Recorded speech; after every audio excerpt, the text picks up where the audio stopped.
Hi, everyone, and welcome to Happy Not Satisfied. My name's Dan Morrison, and I am the founder of Happy Not Satisfied and the host of this podcast.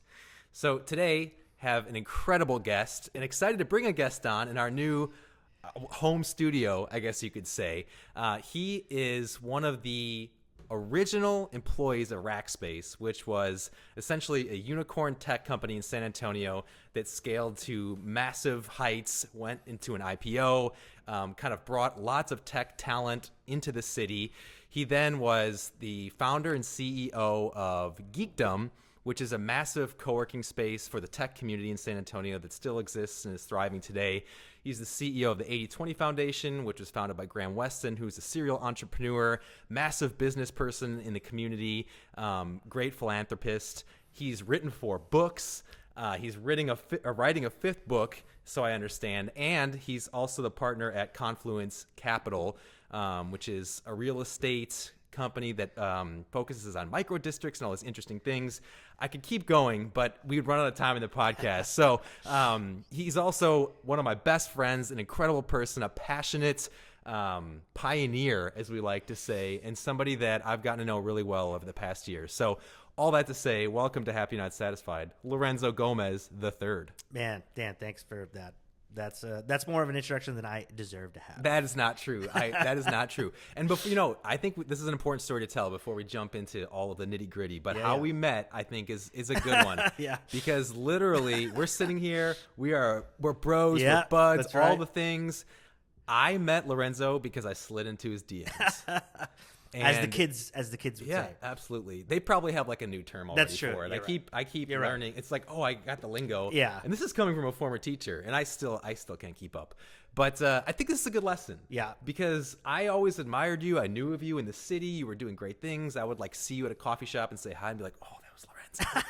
And I was just like, you know what? I bet you he's a cool dude. He'll probably respond. And so I just sent you a message. Was like, hey, man, like you seem cool. I would love to hang out. And I got a little butterfly when you responded. and like, long story short, here we are doing all kinds of stuff together.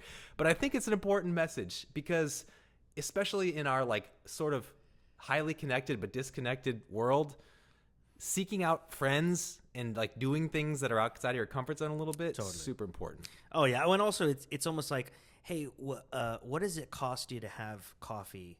Right, just you know what I mean.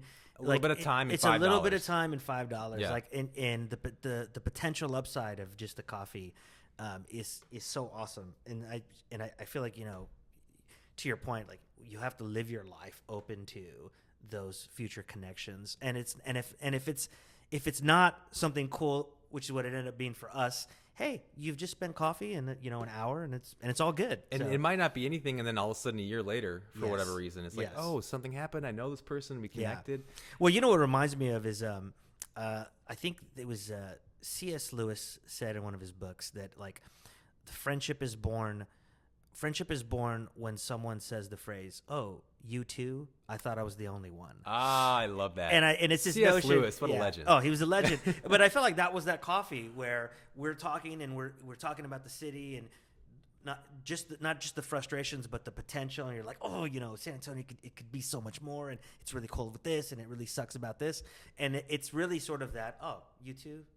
And that's for me. That's I think what really resonated with me. I was like, oh, and then I'm like, oh, this guy's actually doing stuff like cool stuff. Yeah. And so it was, I just thought it was a very easy, bromance. I agree. It was meant to be. It was definitely meant to be. It was meant to be. 100%. That's right. Yeah. So going back to your long list of accomplishments and inspiring things that you've done, which, by the way, writing 4 books in and of itself is absolutely incredible. And I know that you're working on another one and you're going to keep writing more. I mean, that's so inspiring to me as someone that would love to someday write one book. You will. But thank you. And I think you're going to help me. But yes. But what I really want to talk about, and I think is so important to talk about, is, you hear all that stuff and you might think, oh, this guy went to an Ivy League and then he went to business school and he followed this path and did this and then this and then this and he checked the boxes. That could not be further from the truth. Yeah. So tell us a little bit about like you and how you got where you were and where you started. Yeah, I mean, I think that, I always, in hindsight, I always tell students when I go speak that especially K through 12 education, it's very linear. It's, up and to the right. It's you do the thing, you pass the test. And I feel like, and that's the way most education is. But in terms of like your life and your career, I like to compare it to Odysseus, the Odyssey. It's a crazy adventure, and that's sort of how I feel in hindsight. Which is, sure, my K through 12 was linear like everybody else's, but the circumstances around it, I think, were not. And so, I grew up in the inner city of San Antonio, big Hispanic family, 7 kids. I'm number 6 of 7, and my parents worked really hard and provided for us well, but they were they were always looking for that competitive edge, for free. Like, what's available given the constrained resources they had. And so the first thing that sort of started my trajectory in education was my mom heard about this new magnet school on the west side of San Antonio called Tafoya. And it had a fancy name.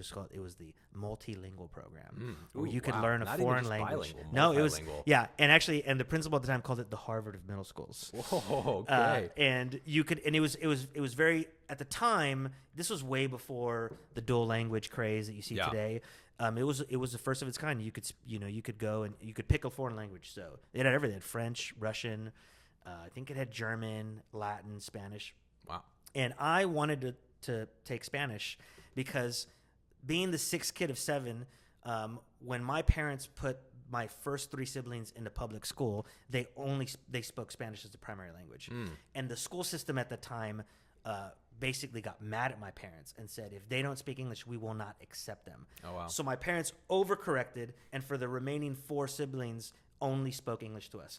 So we didn't speak Spanish, and they would only speak Spanish when they didn't want us to know what they were saying. Oh, wow. And so I always felt like, and this is probably one of my insecurities till today, is I always felt like a broken Mexican.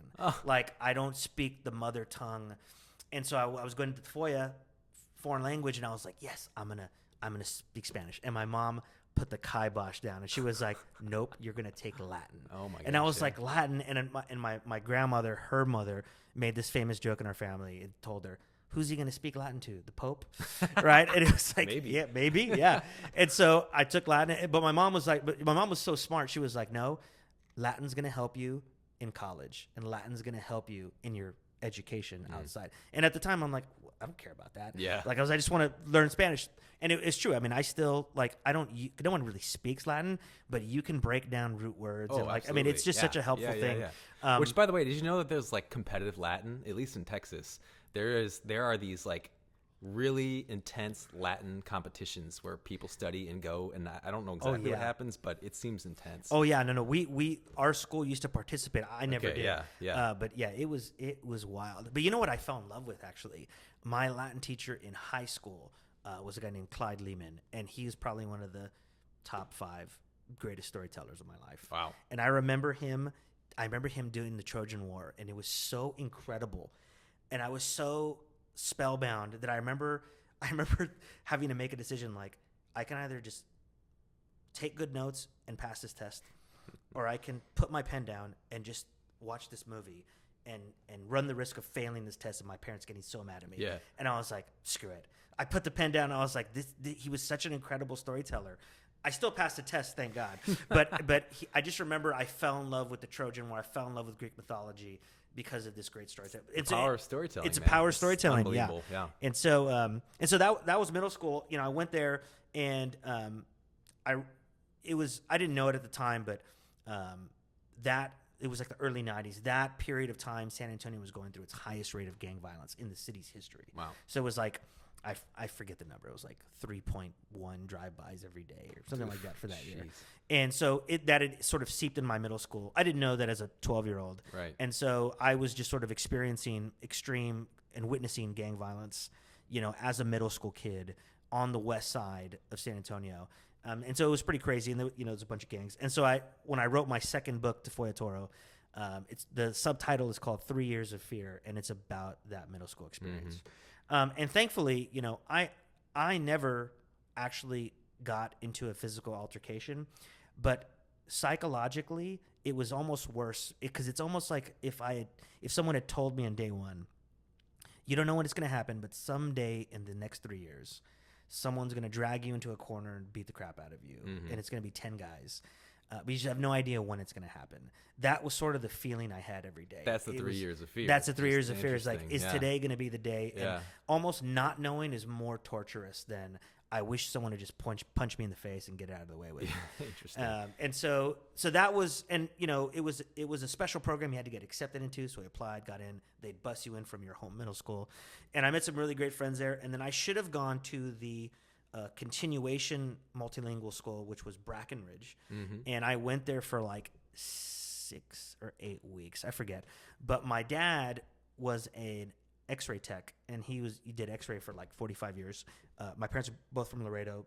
They came in, and he went to X-ray school here. And he would pass by this other school in the med center called Health Careers, and he said, "Hey, it's another school you have to apply to." So my older sister had applied and got in. I applied and got rejected. I didn't have good enough grades. Oh, no, I got in so much trouble for that. And so I went to Brackenridge, and then my sister Sonia, who I have to really give a shout out to, my sister Sonia is so awesome and charming that she strolled into the principal of Health Careers' office and said, "You need to give my little brother a chance, and because I think he's gonna die if he goes to another school.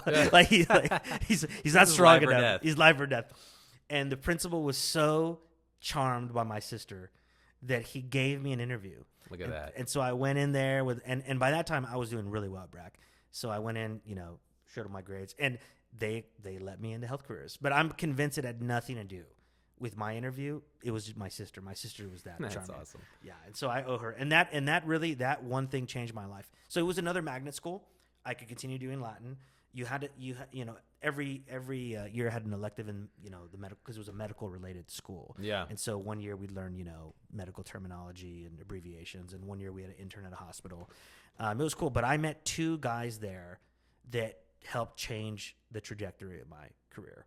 And it's weird because I didn't know it at the time, but they were like me. We didn't have the language back then, but what I realized is they were like me in the sense that we were all reluctant students. We loved learning, but we hated the school setup. Yeah. And both of them were and still are way smarter than me. One of them is my good friend, my best friend, I call him my BFF Dax, and then my other friend Luke Owen. And Luke actually was the first tech guy I ever met, and he was running like a awesome internet business during our yearbook class that no one knew about. Nice. He made like $30,000. I mean, he was just super intuitive. And so I met these 2 guys, and they ended up helping me find my path in my career. And so it was just a really cool thing. Yeah. Yeah. It was just so unexpected, because I just thought, these dudes are so cool and they're so smart. Yeah. That if I can just hang with them, I'll get smarter. Like, I just knew intuitively. Yeah. But so then, I mean, you kind of like rose through the ranks of middle school and high school and did this cool Health Careers thing. But then what happened? Yeah. So I remember Dax and I were interning at the same hospital. And this is one of the things that I tell people. You should try lots of things, because I would not have known I didn't like the medical field until I worked at the hospital. Yeah. And so I was with him, and I remember thinking, "Hey man, this isn't my vibe." And he was like, "Yeah, I'm not going to work at a hospital." And it was just sort of these 2 15-year-old kids just deciding, "Yeah, this is not for us." And it wasn't anything, we didn't see anything terrible, but it was just like, this is just not our vibe.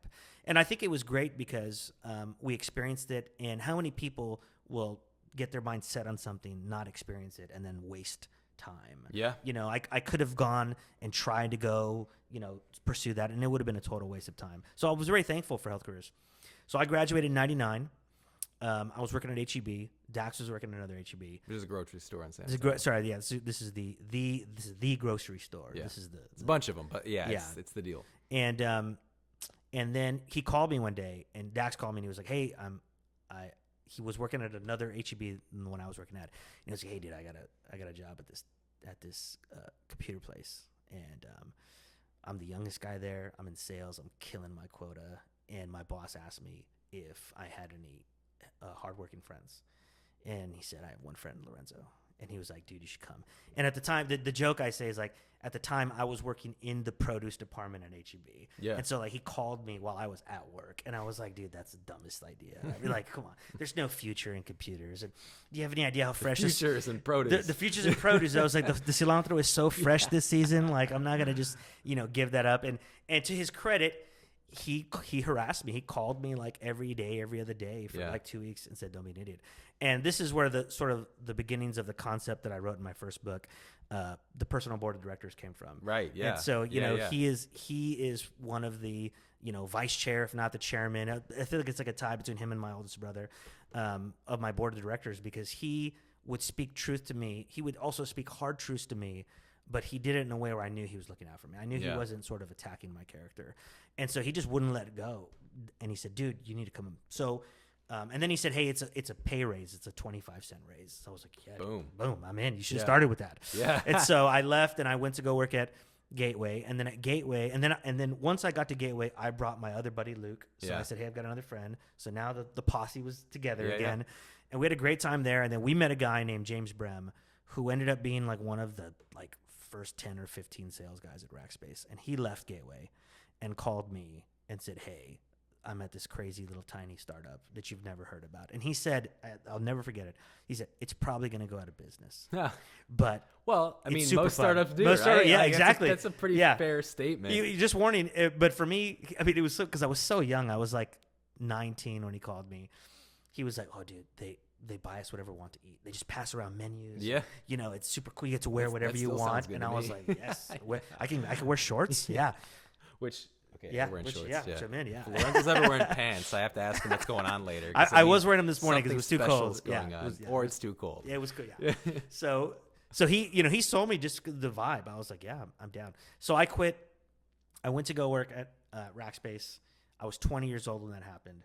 And, I feel like these points of my career, in hindsight, they're so special because they changed the direction of my life. And so I, at the time, I was sort of going and giving it sort of what I would call a half-ass attempt. Yeah. So I took a semester at one community college called Palo Alto. Then I took maybe another 2 at San Antonio College. And then Rackspace sent me and put me on the second plane ride of my entire life to London Heathrow Airport to go to their London office. To London. To London. And I was so petrified because I wasn't familiar with traveling at all. And it was great. And then I found out they were sending another guy, so I made them switch my flight so I could like hang on to his leg.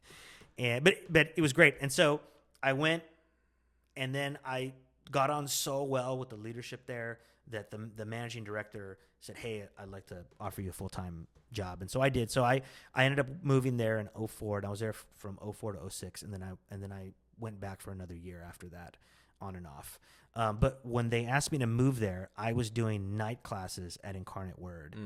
I did 1 semester of night school, and then they gave me my offer. I dropped out, and I never went back to college. So do you think that's all like super fascinating? Do you think that you would have gotten a degree in a different circumstance? What are your thoughts on that part of your journey? Yeah, it's funny because at the time I couldn't articulate it, but I hated school, and I still do. I feel like I hate the pressure of homework, not knowing school what the end result. Game. It really is. I was good at the game of school, but it's just because I figured out how to be good at it.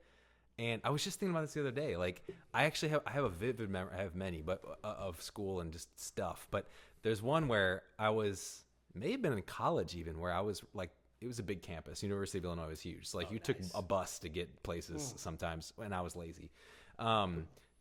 I've changed a lot since then. But I remember like I had a piece of paper, and I had to I knew nothing on it, and I just stared at it and like crammed it into my brain. That's Ended up getting a really good grade on whatever quiz, and I was thinking like, I don't have any clue what any of the information was.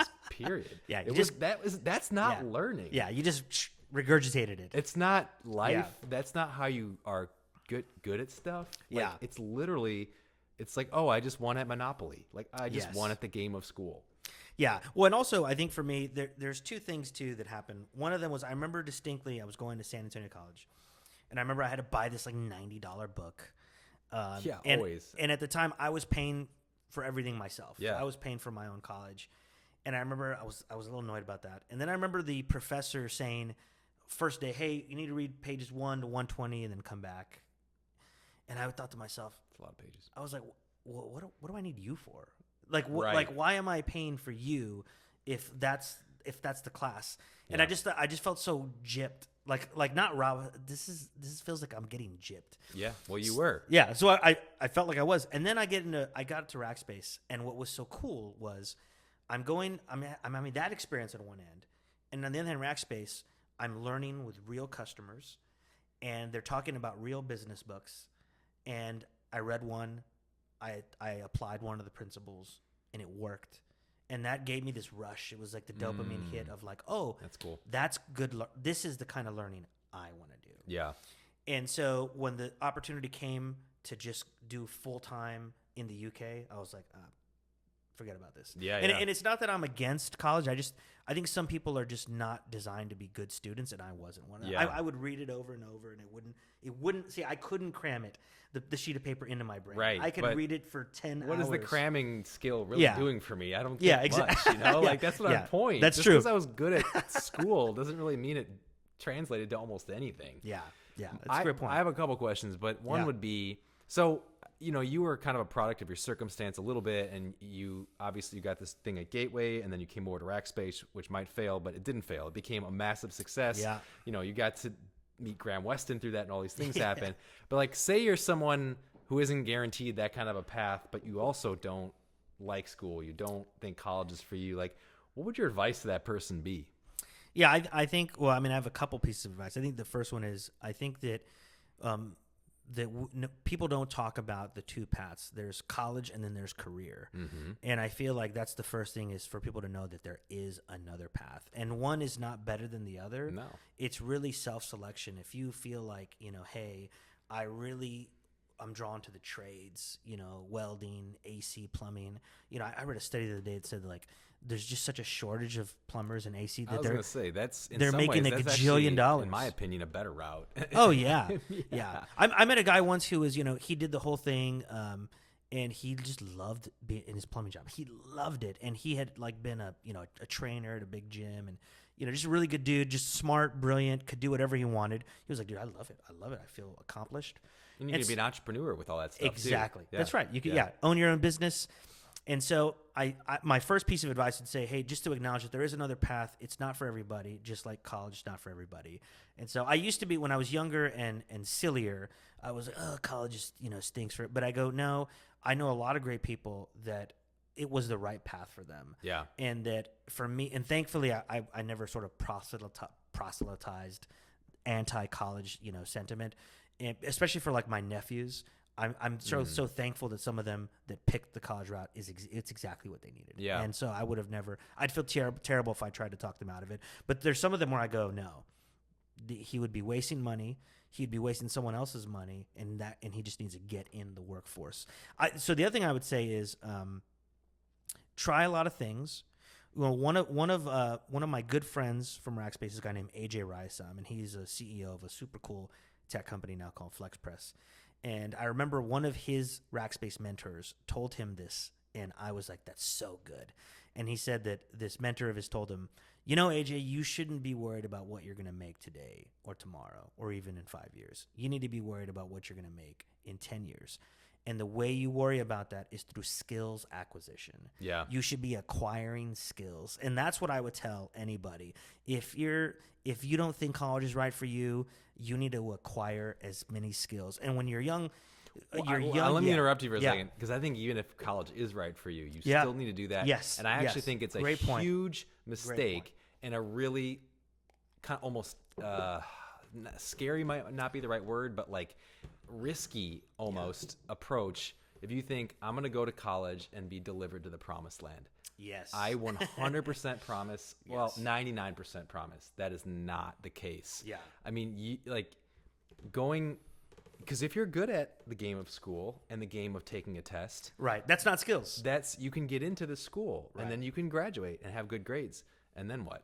Right. What's your meaning? It's what's a your great purpose? point, dude. What do you enjoy? And then I think that's why a lot of people go through like sort of a little bit of an existential crisis once you try to get into the workforce and you realize, what am I doing? Because everyone, we are kind of fed this, I would call a lie, like what you talked about things being linear and up and to the right. And that is just not it at all. Yeah. But that's what your teachers sometimes tell you. That's what parents can tell you. Family can tell you. The institutions certainly are telling you because that's in their best interest, right? Yeah. It's like step by step by step. Here I go. Yeah, that's right. That ladder.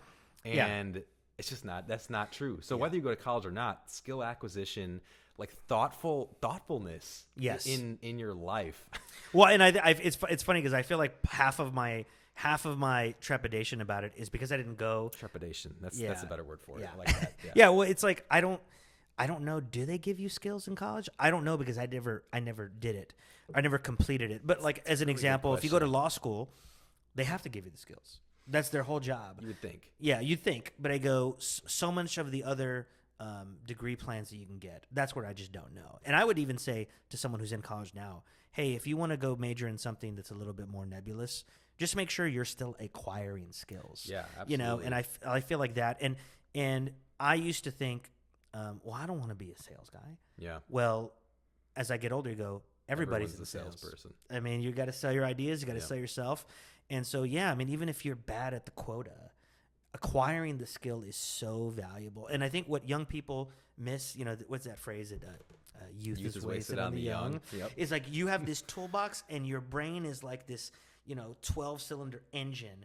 And if there's any time to acquire the skill, it's when you're young. Yeah. Just because you could just be putting them. It's harder for me to learn things now, than it was when I was in my 20s. And so it's almost like you've been given this huge toolbox that's empty, and your job is to fill it up with everything. Management's a skill, project management's a skill, sales is a skill, customer service is a skill. There's so many skills that you're going to be acquiring, finance, accounting.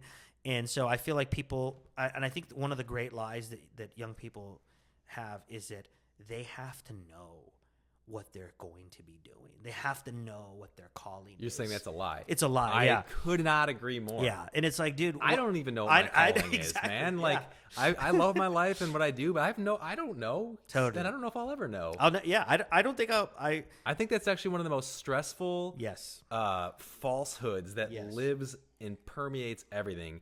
And I'm so glad you said that because I think people look at successful others and are like, oh, they know their meaning in life. They know their purpose. And I bet you if you ask that person, they'd be like, I have no idea. Yeah. I'm just doing my best and trying stuff. Totally. Well, and I'm sure there's someone out there that goes, oh, man, I found early in life that I loved, doing this one thing. And I think do it. there are And that's rare great. rare exceptions, but that's a rare exception. But I completely agree. And when you were talking about filling the toolbox, you know what I think actually the most important tool is building positive relationships. Oh, and I 100%. think that it's not, I mean, I think it gets talked about, like bro podcasts and stuff are starting to talk about it and whatever, but I mean, that isn't talked about enough. Man, dude, when I wrote Cilantro Diaries, which is my first book, the concept of the personal board of directors, I remember I was always noodling on the idea of it.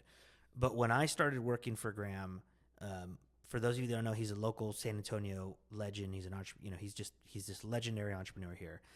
And I remember I was so shocked at one of my first meetings where he didn't know something. He said, "Oh, let's call so and so," and he just started picking up the phone and calling people. And one of my mentors at the time also worked for him, and he said, Lorenzo, he said, Graham collects brains. He's got a little box and he pulls out the right brain. And then I met another super successful entrepreneur that was at his level, and that guy was surrounded by his advisors. And I started saying, and I grew up with the lie that the boss had to know all the answers. That was, and I don't even know where I picked it up, but the boss has to know. A bad boss will make it seem like that's yes. what it's supposed to be too. And so I'm watching this guy who, at the first sign that he doesn't know something, picks up the phone. And so I'm this, when I started working for Graham directly, I was in my 30s, early 30s. And it had a huge impact on me because there was no stigma around it. He was like, I don't know, but there's someone who's an expert in that field. And he had built these relationships. And he had to built the point these where, great relationships, yes, where they wanted to help him. They wanted to collaborate. And matter of fact, and people love knowing that they are viewed as a specialist in a field. Yeah. They love it. Go, oh yeah, I'm Graham Weston's car guy. He calls me about any car things. Yeah. And but it makes you feel special. But it's sort of to your point, we should be in the business of cultivating, maintaining, growing amazing relationships. And just looking at my high school story, my friend Luke, I didn't know at the time, he was my tech guru. He was the dude that knew everything about tech. Yeah. And so whenever I was in it, I would call him. But he was first my friend. We first bonded over Weezer. You know what I mean? Well, this is the thing. And this is a really interesting point, what you're getting into. And I would love to get your take, because I think you can't just be transactional and manipulative with relationships, because first of all, people will see through it. Second of all, it's just, what is the point of that? Yeah. So how do you think about building relationships, knowing that, yeah, I might get something out of this, but I also genuinely just want to get to know more people, and I want to have more people in my circle, and I want to just, feel good being around friends. But you also know I might get something out of this. Totally. Like, how do you reconcile that? Yeah, I just, I think I still struggle with it to a certain degree, but I think that, what is that? There's that famous verse in Corinthians that says that love doesn't keep score. And even though that's a very poetic, dramatic, I think it's the same with friendship. Mm-hmm. I don't think friendship is keeping score of favors, of, he helped me with this, I have to help him with that. That's a great point. And it's true in like romantic relationships too. It's like, if you start thinking about fairness, exactly, then it's a transaction. Then resentment is going to be at your door very quickly. Yes. Well, and also, it's once you start keeping score, you're really turning the relationship into a consumer vendor. And a consumer vendor relationship is just so dangerous because it's value based. If I am not getting my perceived value, I need another vendor. Versus I think in true friendships, you're looking for people that you enjoy being around. I think one of the big tests is vulnerability. Can I be vulnerable around this person? Yeah. Can and I that's collaborate? probably like another level in, right? Yeah. Like you and I have that. Yeah. But there's people that I would consider a friend, but I'm not sure I would go all the way there. Yeah, that's a great point. Yeah. Well, I think for me, it's a matter of I'm always willing to collaborate with someone at a basic level. Yes. And hear them out. And I feel like a lot of it is, I always get asked by students, how do you really know if this person should be on your personal board? And I always say, the beauty about the personal board of directors is you can interview someone for decades. Yeah. And the way you interview them is by asking them advice. So you say, hey, I'd love to get your counsel on this. And you're judging them based on that counsel. And so I think it's the same with friends. Like I have a lot of people that they're good friends, and I don't know them at that level. But you know what? If I think that they are in an area that I might, they might have insight that might help me, I won't hesitate to be like, hey, I'd love to get your counsel on this thing. And right then and there, I'm taking it to a little bit deeper of a level. Mm-hmm. And I think that that's part of the exercise that we all have to do. And some people are doing that with us. Hey, let me ask Dan for advice and see, if I like it. But I think number one is you have to be prepared to invest time, and you have to be prepared for it to cost you something that you won't get back. And I feel like that. So when I meet someone, it's not really an overt calculation, but inherently you're sort of saying, you know what, if I had to be inconvenienced by this person, I'm okay with it. Yeah. Right. Because when you get true friendship, that's what it is. But I feel like a lot of it is sort of just testing the waters. It's really, so as a single guy, you go on all these like dates and blind dates. Yeah. And that's really what a lot of friendship, it is. It's just blind putting dates. Yourself out there. And I mean, I think that's why I have been thinking about friendship a lot for the past like year or so, and realizing it's hard to come by. Yeah. And you have to work at figuring it out, and if you don't, then all of a sudden you look up and you're like, why am I so lonely? Yes. And I think that's a huge thing that's going on. Yeah. In general. I've also noticed one of the things that I've become more attuned to is someone that is a friend that I would consider a friend, but upon reflection I go, man, the only time they've called me is when they need something. Yeah. And it's very abrupt, and it's very, but everything is around their schedule. It's around their timing. It's around and those are the ones where I go, and even then I don't really have a good answer, because I just think to myself, well, there's really no infraction. There's no, we had a fight. Yeah. And so it's like, well, should I just make myself less available to them? I think about this too. And I think my approach is that I'm going to, and I try to do this, but I'm going to be, not that I'm going to be open, but I'm going to show love to like everyone that I can, unless it's just real bad, which is very rare, Yeah. I'm going to show love to everyone I can and try to have a positive relationship no matter what. But I know, is this person a true friend? Is this person an acquaintance that could become a true friend? Yeah. Has this person shown me their true colors enough times that I know what's really going on here? But I'm still going to show them love, because if you don't, it does nothing but kind of hurt you ultimately. And it makes life a little easier to live when you do that. But I don't think that we can just be completely not discerning and say, everyone, I'm going to be vulnerable with 100%. you. You're in my circle. You're part of what I'm doing. That's just not reality. But I think the more love we show, the better we feel, and then the more likely we are to find those true friends in our lives. Yeah, and I would even add, there's a great book I read by Robert Cialdini called Influence, and he has this principle called the rule of reciprocity, which at first can sound manipulative, but it's not.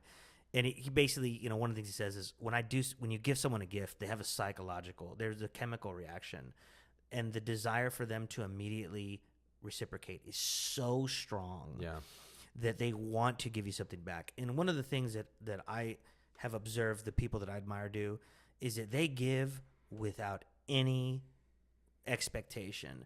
They will refer a client just because they go, I heard you're an AC guy. Yeah. And they just do it. And I feel like it's such a great philosophy for having friends or potential friends, because I know what business you're in. I connect you with someone, and then I tap out. Yeah. Because I don't expect anything from it, but in the umbrella of potential friends, I want to put as much goodness out there into the universe as possible. Yeah, absolutely. And I feel like that has always been really great, because when people get something and they truly see that you don't expect anything back, it's sort of, oh wow, and they want to. Rare. It's rare, so people really notice it. Usually, I do. Yeah. And I think that's why what I love about this podcast is this is what we're trying to do. Is to say, hey, in our careers, when you can do that and harness that, it's so incredible, because it makes it a little bit easier, because people let their guards down, and it's also easier for you, because your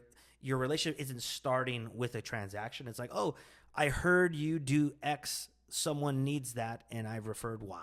Yeah. And here you go, and let me know how it goes. Yeah. And listening to you talk, it reminded me of something that's tangentially related, but I think really is on topic. Is I see this quote all the time, and I'm going to butcher it, but it's basically like something like, successful people don't determine their outcomes, they determine their habits, and their habits determine their outcomes. I love that. Which is a great quote. Yeah. And that might have been closer to it than I thought I was going to get. I feel pretty good about that, actually. That's good. Yeah. I like that. But I'm realizing, I think if you can approach relationships with like, I'm just going to genuinely try to find something that I have in common with this person and talk to them and start from that. And then as a byproduct of that, maybe some other outcome could happen. Maybe some business thing happens. Maybe a client comes my way, but that's not why I'm talking to this person. Yes. You know what? I actually think that what you just said is a better answer to the question. I answered my own question. Yes, but honestly, like because if you start every interaction with, can I find a genuine common ground, a genuine common interest? I feel like that is such great foundational game. Yeah. In everything, it's like, oh, well, you like this show, I like this show, because at the very minimum, it shows that you're paying attention. Yes. And it shows that you're active listening. And I really think that's, if I was going to redo the question, that would be my answer. I would just plus one. If you start everything with like, what can I find any common ground? It's like, it's more fun that way too. It is more fun. Yeah. Oh, dude, you love that? You love that show too? I love that show. That's your favorite book? Yeah. It's actually with Scott Galloway. Remember that happened? Oh, Scott. Yeah. I just heard a podcast with him. The amount of Scott Galloway I listen to in a week, man. Yeah. I feel like he's my dad at this point. But it's so great, because it's a common thing that has nothing to do with you don't get anything out of a Scott Galloway thing. Right, Scott yeah. Galloway does. Yeah. But the commonality or meeting someone that has that same interest, go, oh, okay, cool. Like it's that starting point. And I think it's great because there's nothing that you can get out of it. I think that's the beauty of it. And that's the starting point. Yeah. Yeah. I'm going to plug something I often plug because I think it's interesting. And I just had this realization. So like 5 years ago or something, I talk about this sometimes. And I told you sort of changed everything in my life. I changed the way I eat, the way I exercise, the way I think. Like I just changed everything, right? And so I'm like I feel like I'm a completely different person. And one of the ways that I'm super different is that before that happened, I would have probably said, "Oh, I'm an introvert. I don't like small talk. Like I'll go do this thing because I have to. I'll make this video that I have to send out for the band because I have to." And then after that point, I changed completely. And I think I'm almost like I'm almost more extroverted sometimes than Ellie, which is saying a lot. That's awesome. A lot. Like Yeah. I love going to social events and meeting new people and like all of these things. And I'm saying this because if you feel like you have trouble with that stuff, I honestly believe that if you take care of yourself, you will start to switch the way your brain works. Yes. And you'll be more willing to do these things. I Yes. swear it's true. I lived it. Oh, well, I also think to reframe it a little bit, it's also a skill that anyone can acquire. And Yes. I feel like so many people... Like leadership. It's like leadership. Or I'll give you another one that's just as hard, public speaking. Yeah. And so the act... I think what happens is, and if I feel like if my therapist were sitting here, he would +1 this. I think the danger of telling yourself over and over, I'm an introvert, is the worst self-talk because you're telling yourself you're bad at it. Totally agree. You don't have to build skills in it. You can't build the skills in it.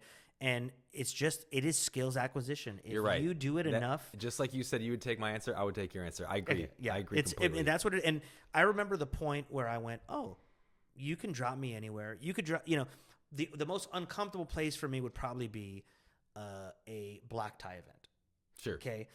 Just because I don't like dressing up. But I know that if I had to do it tomorrow, I would complain and I'd moan about it. But I know that I have the skills in my toolbox to go there and make a pleasant evening out of it. Yeah. Like it wouldn't be the end of the world. Okay, cool. I'm gonna feel this. But I know I've acquired enough knowledge in socializing that I know what to do because it's the same.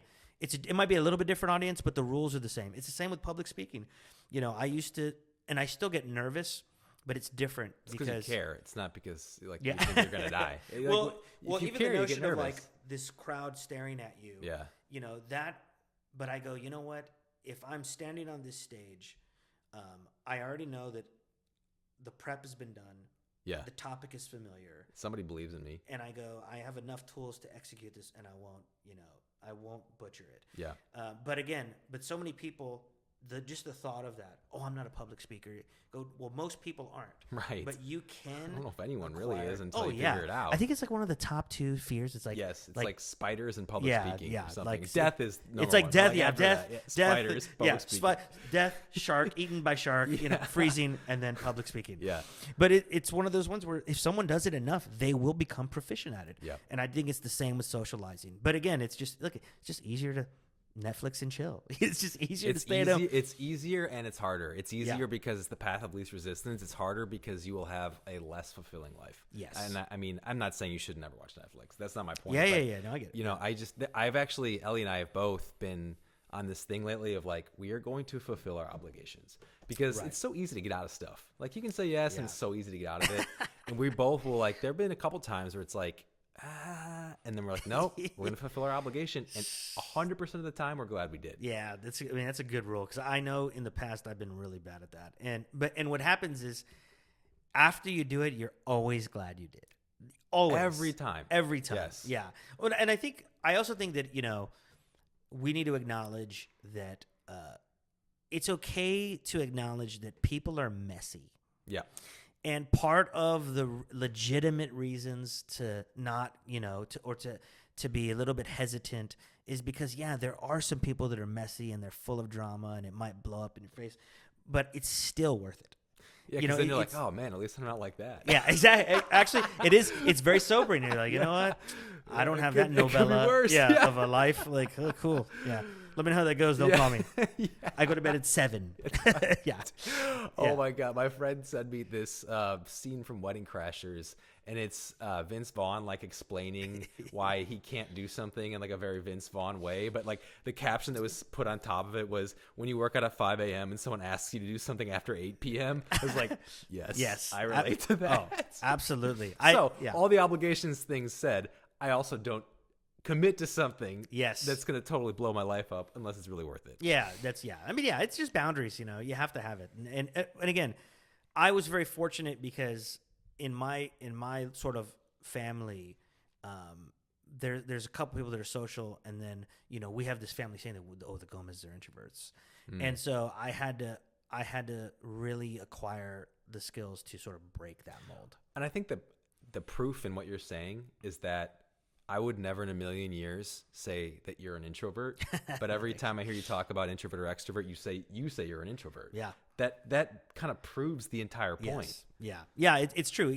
Again, it's skills acquisition. I have, and I think the definition I subscribe to is, where do you get your energy from? And so I recharge my batteries alone. Yeah. And I know people that recharge it around other people. And so I can feel my battery's draining the more people I'm around, the more intense it is. I can feel it. And so I just recharge by myself. And so, but I think there's an unhealthy side to it. And I used to use it as an excuse. I've used it as an excuse and a cop out. Your identity. Yes. Yeah. Yes. Because it's just this wall. Yeah. Because no one can overcome that. Oh, you're an introvert. Right. And it's like, what can do you say to that? Yeah, exactly. There's nothing to say. Like, and that's the reason people pull it out. Yeah. Oh, I'm an introvert. It's like, what? Well, I also think it's a spectrum. It's like it is everything. Spectrum. We try to make everything so black and white, and because Yes. sometimes I get energy from being in groups, and sometimes I get energy from being by myself. Yeah. So. Yeah. I feel like because of my career path, I think working at places like Rackspace that were just so intense and they were so people-centric sort of threw me into the pool in the deep end. Yeah. And so I had to acquire a lot of these skills. So I think I was very fortunate, I think a good point from that is like the whole growth occurs outside your comfort zone idea. Yes. Which I subscribe to a lot. I mean, it's kind of, in a way, the essence of happy, not satisfied, right? Yes. But it's hard to convince yourself to do it because, again, like, society, the way that society progresses is giving people more ways to have the path of least resistance and stay inside and not see anyone else. Yes. Like, most of what society is doing to like move forward is actually that, which is really weird. And so it's like you have to push against what's going on in society a little bit to actually find sort of meaning. So I got a great story. When I started working at Rackspace, I was 20 years old, and I was an account manager, and so I had, let's just say I had like 1,000 customers assigned to me. Yeah. It was a ton of customers, and like most young people, I was very scared of the phone. I got to call these people. What do I say? And so I really struggled for the first 6 months, and after the 500th phone call, you're like, okay, I get this. And then after the 1,000th one, you're like, okay. And then after the 100th person has screamed at you, you're just like, this is nothing. Yeah. And so like, but it takes reps. But the first, it takes reps. I love that. You have to put the reps in. And if I'd have just said, well, I'm not good at it, I would have never stretched. And then but it took me thousands of calls where I just go, okay, cool, I can pick up the phone, no problem. I have a friend. She's awesome. Her name's Stormy, and she owns a FedEx store. And she told me like 6 months ago that she has to hire a lot of young people, and the young people these days aren't used to the phone. Oh yeah, and I bet you there's some confrontation that goes down at the FedEx store. I can see that 100%. But this story was so funny because she said she didn't know it when it was happening, but she witnessed one of her employees leave his first voicemail for the very first time. But she didn't know that, so she was like, hey, you need to call this guy back. You need to tell him his package is here. So she watches this guy call, and, the voicemail goes, beep, leave them. And he goes, and the guy goes, your package is here. Come get it. Click. No information. No. Oh, my gosh. That's too funny. And I just loved it. I go, but it goes to your point, like, that cat, it's not his fault. No. But he was put in an environment where he didn't have to stretch. And this job, That's what to I'm his saying. credit, Yeah. he's having to stretch himself. Yeah, and good no for one him. ever said, hey, this is how you leave a voicemail. Yeah. Right? Where I took it for granted all those years ago that, well, everybody knows how to leave a voicemail. But it's all reps. And this guy had his first rep live There at we the go. FedEx store. That's amazing. Well, it's funny too. Like I remember voicemail being like a new thing. It used to be you just left like a literal message on like a tape. Yeah. You know what I mean? Yes. Yeah. Man. Now they save them forever. Now you can have, actually I have this app called Umail, and it responds in like this robot voice, and it freaks people out. Like and with AI coming, I could probably leave it in, Antonio Banderas' voice. But this is what I'm saying. Technology and everything progresses in a way where we have to do less. Yes, we have to be that's true. We have to be uncomfortable. If you wanted to, you could never be uncomfortable ever. Yeah, you have to go out of your way to be uncomfortable. I think it would be, for me, I would have a miserable existence if I wasn't uncomfortable. And I'm an extreme case, but like yesterday, so I like to exercise and I like to do all kinds of stuff. I like to lift weights. I like to run. I like to just be active, Yeah. partly because I have to do a lot to calm myself to get to like a baseline Yeah, level. yeah. And I'm aware of that. Okay. But I kept telling on Saturdays, I like to run in the morning because the gym on weekdays opens at 5 and I go at 5. And on Saturdays, it doesn't open until 7. And so I got to do something in the morning. So I've been telling myself I'm going to run 10 miles because like I haven't run 10 miles in a while and I really want to. But for whatever reason, last several times, I ended up doing like 7 or 8 because I was like, that's enough, But I got to this point and I told Ellie, I was like, I am running 10 miles tomorrow. I've been telling myself I'm going to do it and I haven't done it. Yes. So I wake up and it's pouring and I'm like, I don't care. I said I'm running 10 miles. I ran 10 miles in the rain. And honestly, I think it was one of the greatest things I've ever experienced in my life. That's awesome. I still am like glowing from it. Because when you run 10 miles in the rain, and it was like 45 degrees. Yeah. It was, Nothing in your day feels hard after that. That's true. Yeah.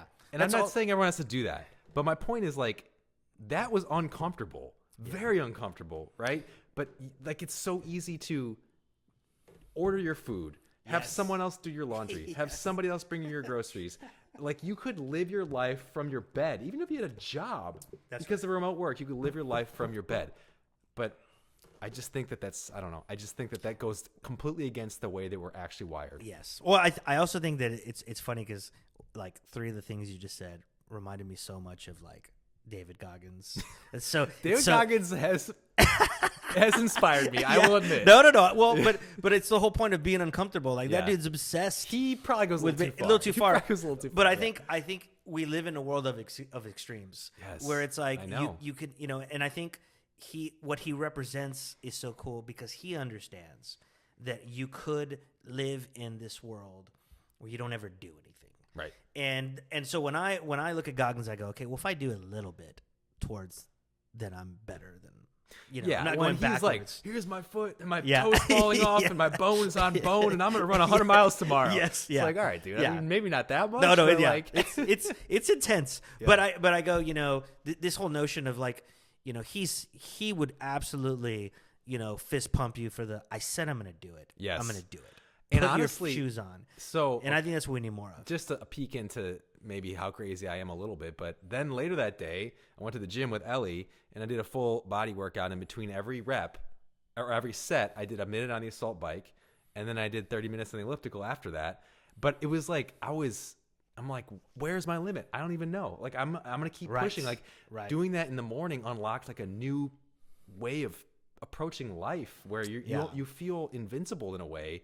Not in like a dangerous way, but in like I could take on the world right now. Yeah. And I just think that's missing.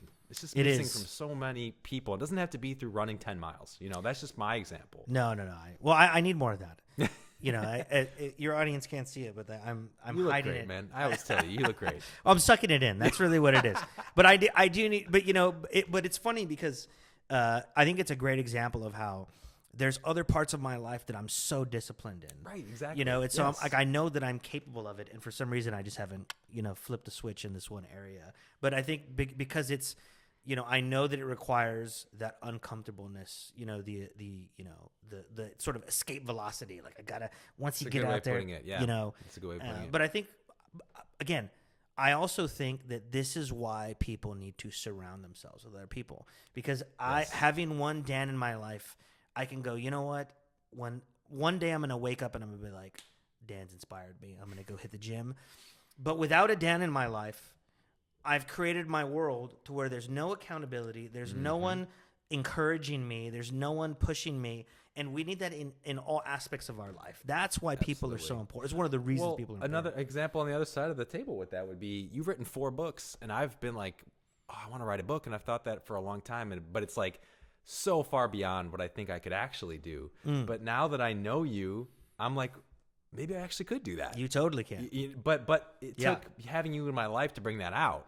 And so just to your point, like putting yourself out there, meeting people, like I didn't know that this discussion was going to go here, but God, it's so important. And it's just not talked about enough. It really is. Well, and also I feel like, people that do things that you can't, they make you see that it's possible. Yes. Right. And that's what it is. It's like, oh, okay. I might be different in one little area, but overall I could run 10 miles. I've done it in the past. Yeah. I can go to the gym. Like, it's possible for me to do it. But it's sort of more than that. It's like, oh, well, Dan's a father. He's a husband. He's got businesses. I have a lot of that stuff too. Not the family stuff, but I go, the businesses. So I go, it's possible. And it's the same with writing a book. I go, oh, well, Lorenzo figured out how to do it. It's possible. And you're right. It is possible. And I mean, it's a maddening process, but it's possible. And actually, one of the things too is, one of my branding mentors, my main branding mentor is a guy named Bill Schley, and he has one of my favorite definitions of what he calls a reframe. A marketing reframe is a different story with the same set of facts. Oh, okay, yeah. And he always used the famous one as like to what someone a terrorist would call himself a freedom fighter. So they'd say, I'm a freedom fighter, or someone else. That's a tough one, yeah. Yeah, and so, but he goes, you can use it in anything. Yeah, and I think that for me, what I try to reframe so many things in my life as an adventure. Yeah. And so, like, the notion that, hey, writing a book is maddening. We tell Leo everything's an adventure. It is. Whenever we want him to go somewhere, we're like, we're going on an adventure. Well, but it's true. Like, you can turn everything into an adventure, you know? And that's what I always say, like, going back to the linear thing, your career is a crazy adventure. Yes. It goes up, it goes down, you get shipwrecked, you go backwards. I had this one VP at Rackspace, and he did this super cool exercise where he tracked his career, every position, what he made, what the title was, and it went like this. Yeah, it was this crazy up and down, and I just thought, I bet you if I did the same exercise with all the greats, with Bill Gates, with Zuckerberg, like it would be similar. And I just went, in mine, there was a period where I actually flatlined, where it was just I did the same role for 5 years, but 3 of those years were in London. So on paper, it looks like I flatlined, but I was getting another experience. But it's this notion that, like, hey, to someone on the outside, they'll be like, oh, my God, Lorenzo's so stagnant. His salary hasn't moved. His job title hasn't moved. What is he doing? Meanwhile, I'm in the UK traveling the world. And it's this notion that it's an adventure, and I was open to the adventure. And I was open to the adventure when I left Rackspace of going. So in my bio, one of the things that you did not read, which I conveniently left off, was after Rackspace, I went to a tiny startup called City Voice, which totally bombed and failed. And but I'm very proud of that because I left Rackspace. It was at that time the most money I'd ever been making. I took a huge like $60,000 pay cut. I went to this tiny startup for a higher title. Yeah.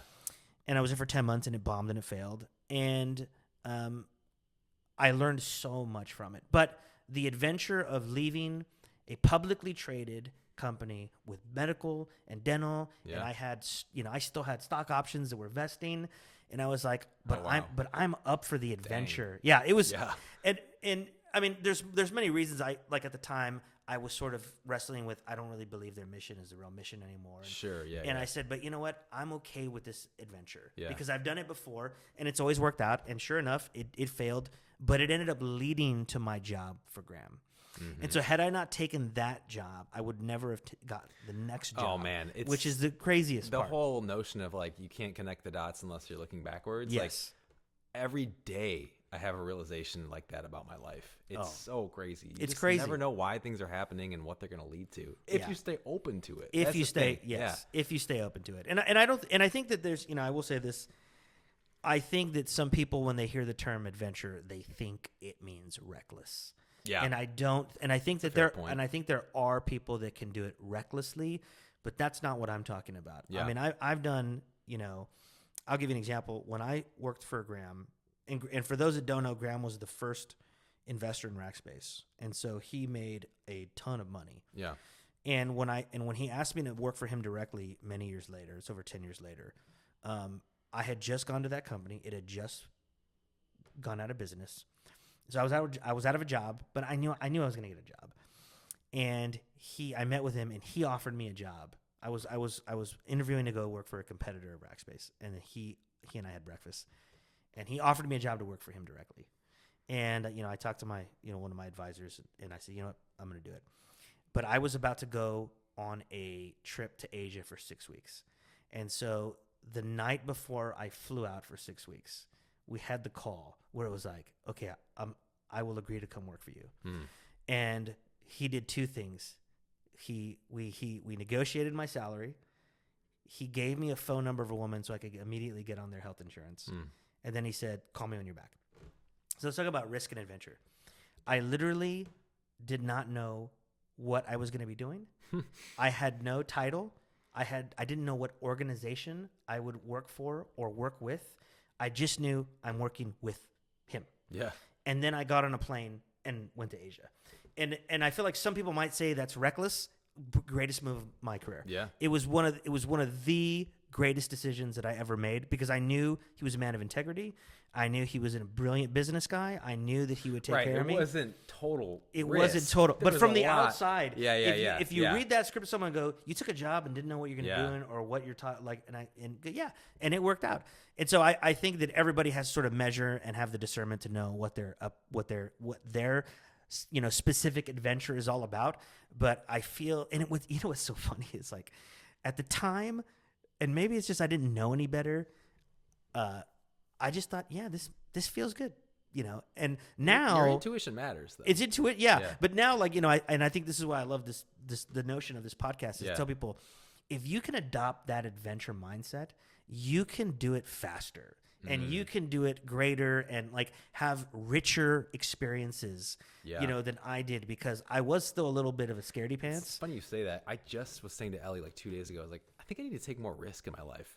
And I don't mean that in a totally because you're not talking about going to Vegas. No, I'm going to put it all on black. No, not at all. But I don't know. And maybe that's you and I share sort of that spirit, and not everyone is as comfortable with that. But it's like things are going, things are good. Time to take a little more risk. Yeah, it's calculated risk. I went to run with the Bulls when I lived in the UK. Yeah, and people think it's actually not that. I mean, from my research, I was like, as long as I don't fall in front of that herd of bulls, I'm gonna be pretty okay. Yeah, or if one of them gets separated, you just need to not be anywhere near that thing. Yeah, but but at a first glance, you go, that's crazy. But whenever you sort of research, I go, it's calculated risk. So yeah, sure, I might get gored, but I didn't. I might get gored, but I didn't because I was like, I know what to do.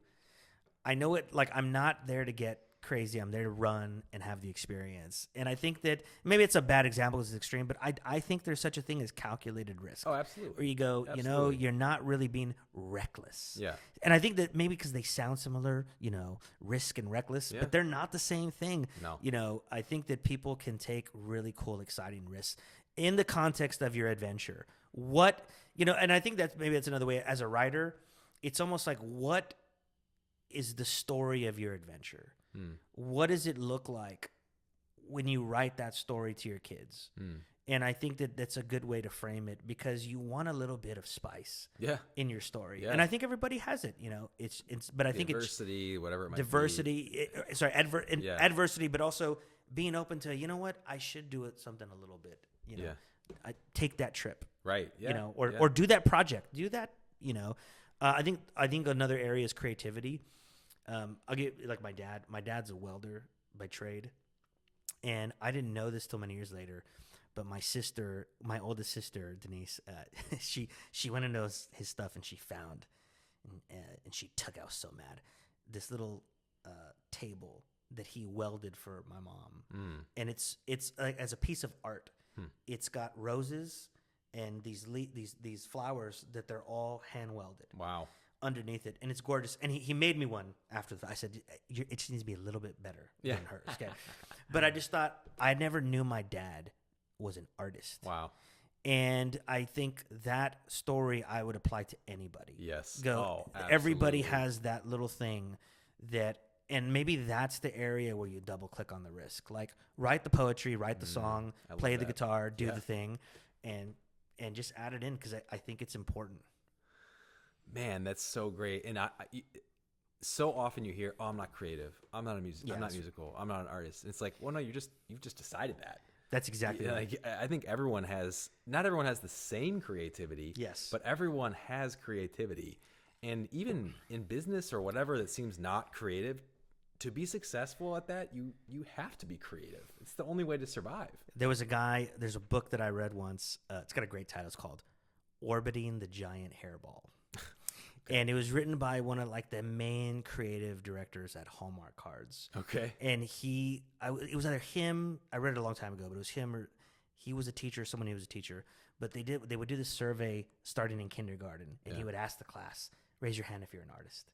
Oh, and everybody raised their hand. And as the years go on. And as the year go on, fewer hands. And just this beautiful notion that everybody at the starting line believes it. Yes. And the world that we live in actually beats it out of you. Absolutely. And convinces you. And it's like, no, go back to kindergarten. Yep. Where it's like, if you can harness that's the key. I took a class. It was my favorite class in business school. Speaking of school, more school. Yeah. I did a lot of school. No, it's great. But it was with the founder of Kinko's, this guy named Paul Orfila. He's awesome. Like, he does not give an F. Like, he's just going to tell you how it is. Yes. But he one day, and I think about this often actually, he asked the class, like, raise your hand if you think you're a singer. And I was the only one that kind of raised my hand because I was a music teacher. Yeah, I kind of had to. And he's like, raise your hand if you think you're a dancer. And like, no one raises their hand. And his whole point is what you're saying. When you ask a kindergartner that question, everyone raises their hand. Exactly. And I mean, this is a guy who's an entrepreneur. He founded Kinko's, a copying company, but that's how he's thinking, you know? Yeah, I love that. It's just like exactly to your point on that. But yeah, I'm going to ask you one more question because well, we've been going for a minute here, man. This is good. Yeah, it's great. So obviously, like, this whole thing is happy, not satisfied. You've done so much. You've overcome things. You've made a name for yourself in so many different ways. Like, is there a mindset that you attribute this to? Like, how do you approach building a business, or how do you think about the next thing you're going to do? What motivates you? What drives you? Like, what's your mental framework for moving forward? Oh man, that's a great question. There's a couple of things that come to mind, and I'll tell you. To me, Rackspace was my business school. And, for those that don't know what Rackspace, it was basically the plumbing of the internet. Like in terms of tech, very unsexy. But what the leadership at Rackspace did, which was incredible, was they gave us a truly real, inspiring mission. And Graham used to say, and I wrote my third book is about this one sentence, is that everybody wants to be a valued member of a winning team on an inspiring mission. And I think that when I left Rackspace, I was at odds internally with the mission. I was valued.